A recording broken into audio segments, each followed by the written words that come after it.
So while I got the subframe out, I used the opportunity to switch out the old brake lines that were steel and that they were rusting. Put I think those are called nickel copper brake lines, and they don't actually rust at all. And I'll just do a quick video on how to bend them, but they are routed the same way as the original ones. So don't mind the mess, but you do have to remove a couple things here. This plastic piece, and this is where they just wanted to show you where they actually are located.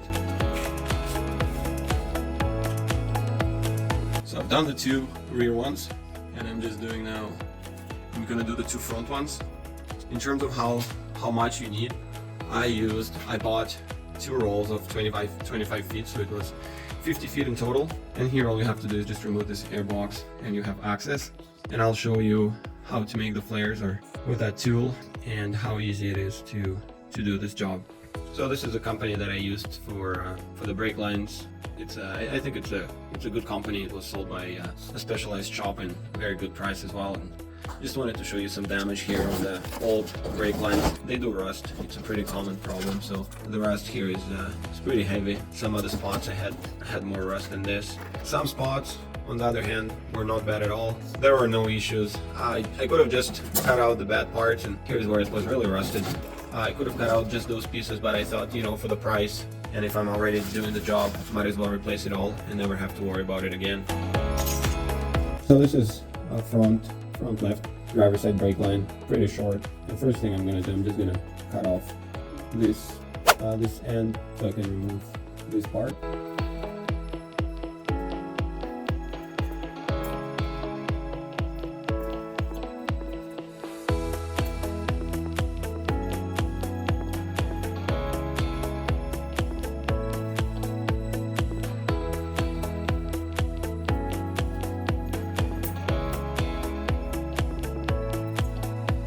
And I'll do the same thing on this side.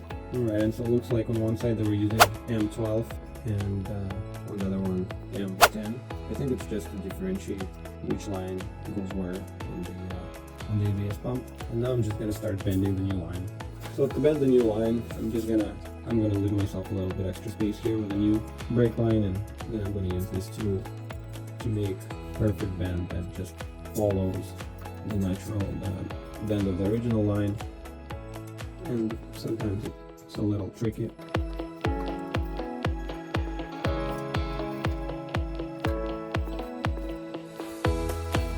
This first bend is done, and now I'm just gonna put another zip tie to make it easier to hold.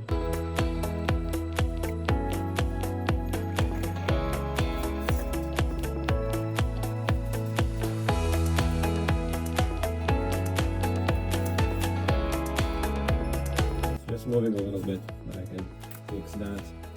It's a little trickier on the tight bend, but it will work.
I think overall it's pretty close, maybe not 100%, but definitely like 90 or 95%. More than enough that I can connect it without any issues.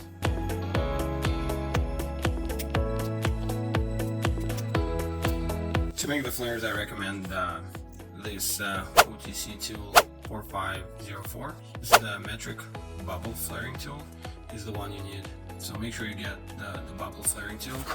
It has everything you need, and I really like it. It's really easy to work with. I'm going to be using the 4.75mm or 3/16 adapter to make the flare, and I'll show you how easy it is to make.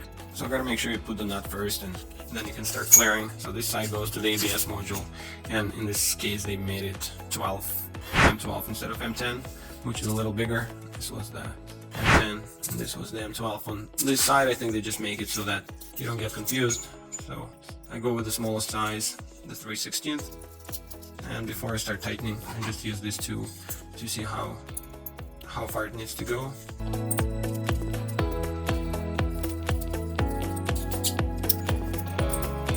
So I just adjust it to make it flush. So that's about as flush as I can get it. And then I'm going to tighten this side first. Alright, now you just tighten this side so it won't move.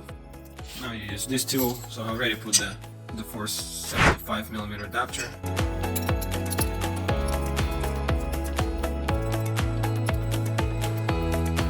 And now you just screw it all the way.